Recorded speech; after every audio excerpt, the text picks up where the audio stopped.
Pensamiento de Nietzsche se enmarca en un movimiento conocido con el nombre de vitalismo y que se fundamenta en la idea de que la vida no puede reducirse a ninguna categoría ajena a la misma. Estuvo vigente durante la segunda mitad del siglo XIX y a principios del XX. Dentro del vitalismo es posible hablar de dos corrientes principales, según el sentido que le quieran dar a la vida. Para Nietzsche, la vida es entendida como biología. La vida tiene valor en sí misma. La vida es devenir, creador y destructor del mundo. Es irracional e instintiva. Nietzsche a la cultura occidental. Toda la cultura occidental tiene sus raíces en la Grecia clásica y en la racionalidad defendida por Sócrates y Platón.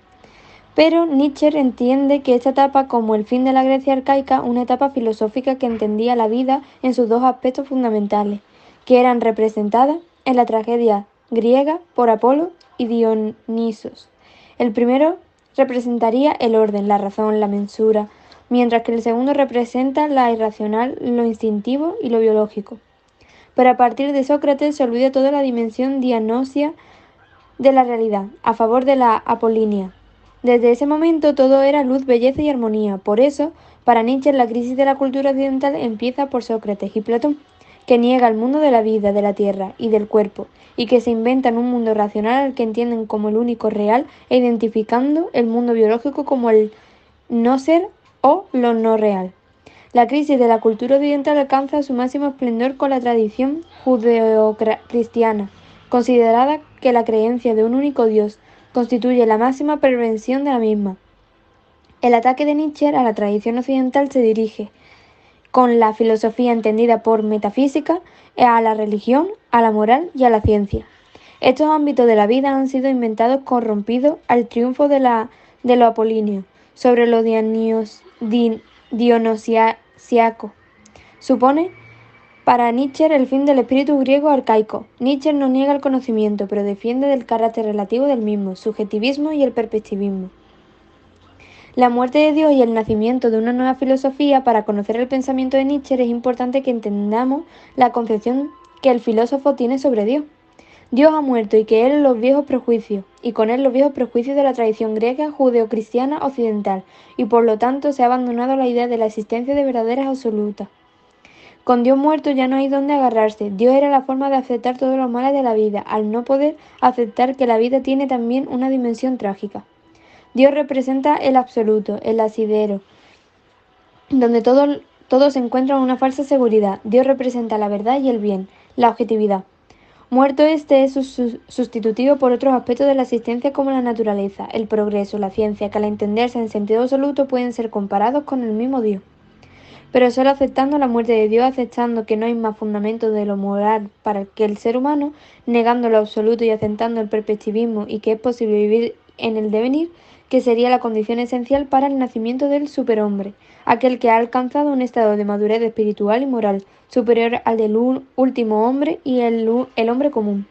Es capaz de generar su propio sistema de valores, identificado como bueno todo lo que procede de su genuina voluntad de poder.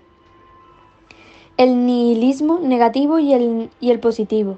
Toda la cultura occidental es nihilista, al crear en la existencia de unos valores absolutos como el bien o la verdad, que pone toda su esperanza en algo que no existe, rechazando de esa forma la única realidad que existe, el mundo de la vida, el mundo sensible. En este sentido se trata de un nihilismo negativo. Por otro lado, como conciencia de la muerte de Dios, que puede ser pasivo o activo, el primero, una vez que Dios ha muerto, no encuentra ningún sentido su vida y que cae en la desesperación. El segundo es aquel capaz de invertir los valores, acabar con los antiguos e inventarse unos nuevos. Este es el nihilismo defendido por Nietzsche al proponer con su filosofía del martillo la destrucción de todos los valores tradicionales y su sustitución por otros totalmente nuevos, y es condición necesaria por el surgimiento del superhombre. El superhombre y la inversión de los valores. Cuando Nietzsche habla de destruir los valores no se refiere en ningún momento a vivir sin los mismos, sino a invertirlos.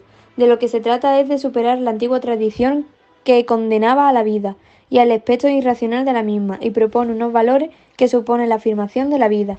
Esto sería la superación de este moral de esclavo, en favor, en favor de lo moral del amo, lo que permite el triunfo del moral del superhombre. El eterno retorno como signo de vitalidad, el eterno retorno de lo mismo consiste en aceptar que todo lo malo y lo bueno de la vida, el pasado, el presente y el futuro, se repetirá hasta el infinito. Esto es la máxima afirmación de la vida es nacer y morir, es fugosidad, devenir. Todo cambia, nada permanece.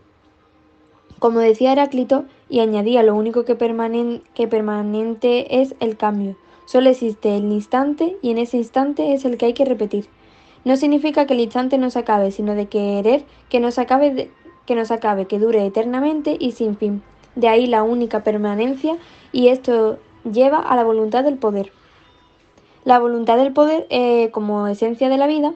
Para hablar sobre la voluntad de poder es el punto de partida de toda la realidad, la fuerza vital que mantiene el ser humano y lo hace superarse, porque Nietzsche piensa que todo lo que existe tiene voluntad de vivir y esa voluntad es irracional.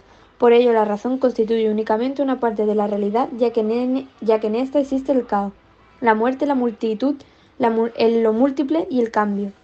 La razón por este pensador está sometida a lo irracional, al instinto, a las emociones. La voluntad, esa fuerza vital, dirige todo, aunque brevemente, pero esté presente en todos los seres humanos. No tiene sentido ni finalidad, es el principio y fin de la existencia y de la vida. La idea que me ha parecido interesante de este filósofo es la idea del superhombre, que según Nietzsche el hombre actual con su moral decadente y débil ha de ser superado para llegar a la meta de convertirse en superhombre. Un ser con una moral nueva, poderosa, y el superhombre determinará sus propios valores y vivirá de acuerdo a la realidad de su naturaleza, es decir, que tendrá virtudes como la fortaleza, la determinación, la pasión y la crueldad. No dará cuenta de sus actos a nada ni a nadie, porque será un líder que decidirá el qué, cómo y cuándo de todo aquello que ocurra en su vida.